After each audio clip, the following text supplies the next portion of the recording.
বাংলাদেশের জন্মলগ্ন থেকে এই ৫৪ বছরের মধ্যে মাত্র ৪ বছর ৩৯ দিন একজন মানুষ রাষ্ট্র পরিচালনার দায়িত্বে ছিলেন। একই সাথে তিনি বাংলাদেশের মহান মুক্তিযুদ্ধে সম্মুখ সমরের সেক্টর কমান্ডার ও জেড ফোর্সের অধিনায়ক ছিলেন। তারই কণ্ঠে প্রথম স্বাধীনতার ঘোষণা শুনেছিল বাংলাদেশের মানুষ। মুক্তিযোদ্ধা সমরনায়ক থেকে ইতিহাসের বাঁক ঘুরে এসে ১৯৭৭ সালে দেশের প্রেসিডেন্ট হন জিয়াউর রহমান। বাংলাদেশের বয়স তখন মাত্র ৬ বছর। তখন দেশ পরিচালনায় এসে জেনারেল জিয়াউর রহমান কিছু গ্রাউন্ড ব্রেকিং ও ভিশনারি পদক্ষেপ নেন, যা আজও বাংলাদেশের অর্থনীতি ও নানা ক্ষেত্রে মেরুদণ্ডের ভূমিকা পালন করছে। বিশেষ করে অর্থনীতি, জনমিতি, আন্তর্জাতিক কূটনীতি, জনশক্তি, প্রশাসনিক এবং কৃষি ও পরিবেশের ক্ষেত্রে শহীদ প্রেসিডেন্ট জিয়াউর রহমানের দূরদর্শী কার্যকলাপের সুফল এখনো বাংলাদেশ ভোগ করছে। তিনি মাত্র ৪ বছরের শাসনকালে লাভ করেছিলেন আকাশচুম্বী জনপ্রিয়তা ও আসমুদ্র হিমাচল ভালোবাসা। প্রেসিডেন্ট জিয়াউর রহমানের শাসনকালে বাংলাদেশের রাজনীতি, অর্থনীতি এবং কূটনীতিতে মৌলিক বাঁক বদল ঘটেছে বলে জানা যায়। এসব ঘটনার বিশ্লেষণে দেখা যায়, জিয়াউর রহমান ক্ষমতাসীন হবার পরে জনমতের প্রতি শ্রদ্ধা জানিয়ে সংবিধানের ৫ম সংশোধনীর মাধ্যমে বাকশাল প্রথা বাতিল করে দেশে বহুদলীয় গণতন্ত্র পুনঃপ্রবর্তন করেন। এছাড়া বাংলাদেশি জাতীয়তাবাদ সংবিধানে অন্তর্ভুক্ত করার মাধ্যমে বাংলাদেশিদের স্বতন্ত্র পরিচয় লাভের ক্ষেত্র সৃষ্টি করেন তিনি। একই সাথে পাহাড়ে বসবাসরত অবাঙালি জনগোষ্ঠী ও বাঙালি উভয়কে একই ছাতার নিচে নিয়ে এসে জাতীয় ঐক্য গড়ার চেষ্টা করেছেন জিয়াউর রহমান।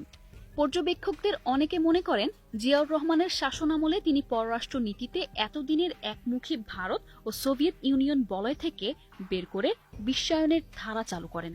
বৈশ্বিক বাস্তবতা উপলব্ধি করে আমেরিকা, চীন এবং সৌদি আরবের সাথে সুসম্পর্ক তৈরি করেন।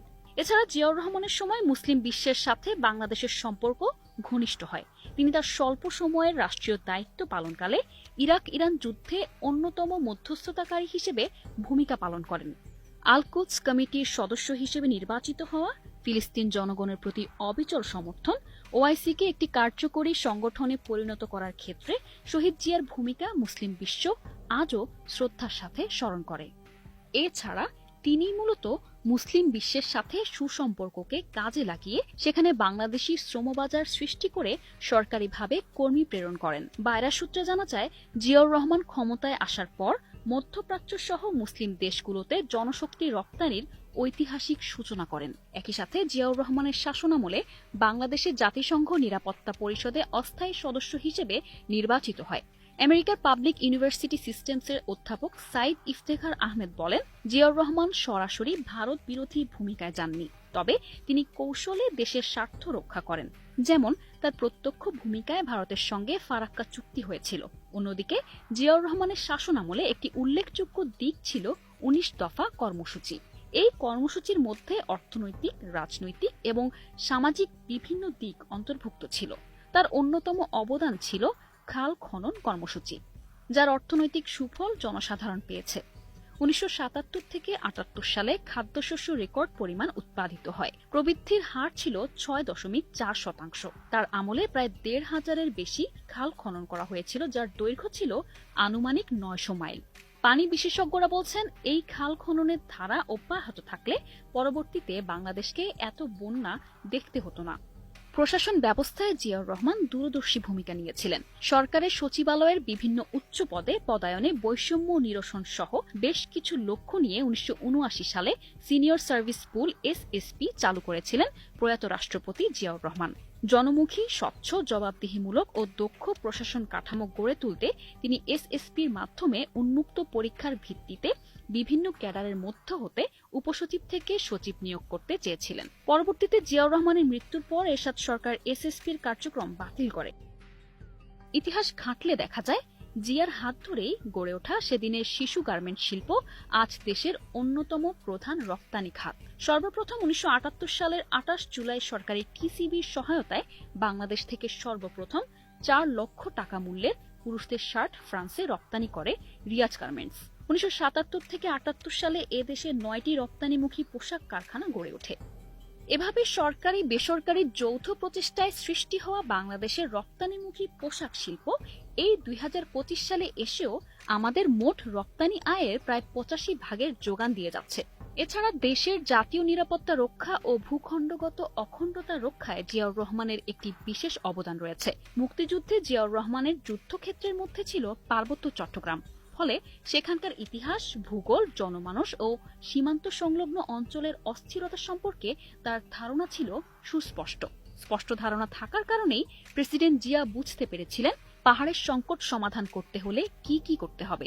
তিনি ঘন ঘন পার্বত্য চট্টগ্রাম সফর করে একদিকে সেখানকার সামাজিক ও গোষ্ঠী নেতাদের সাথে ধারাবাহিক মিটিং করে স্থানীয় মানুষদের সাথে ঘনিষ্ঠ যোগাযোগ স্থাপন করতে সক্ষম হন। সাধারণ মানুষের উন্নয়নে গঠন করেন পার্বত্য চট্টগ্রাম উন্নয়ন বোর্ড।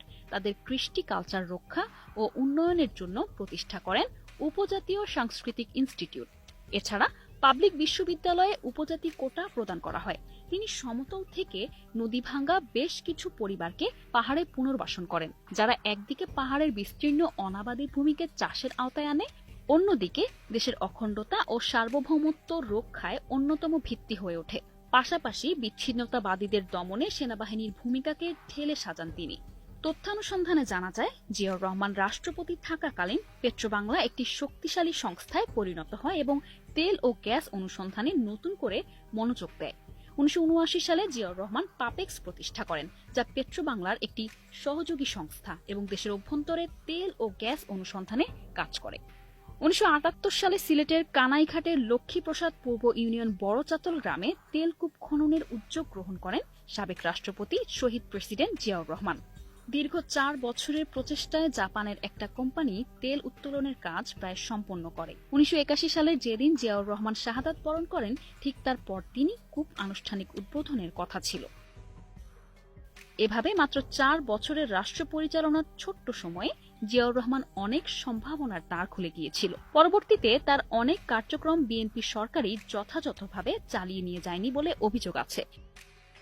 সামনে নির্বাচনকে ঘিরে সচেতন জনগণ আবারও নব উদ্যমে নির্বাচনে অংশ নেয়া দলগুলোর প্রতি নজর দিচ্ছে। বর্তমান প্রেক্ষাপটে বিএনপির প্রতি অনেক ভোটার আশা করছেন তারা যেন শহীদ প্রেসিডেন্ট জিয়াউর রহমানের দূরদর্শী কর্মকাণ্ড যথাযথভাবে এগিয়ে নেন।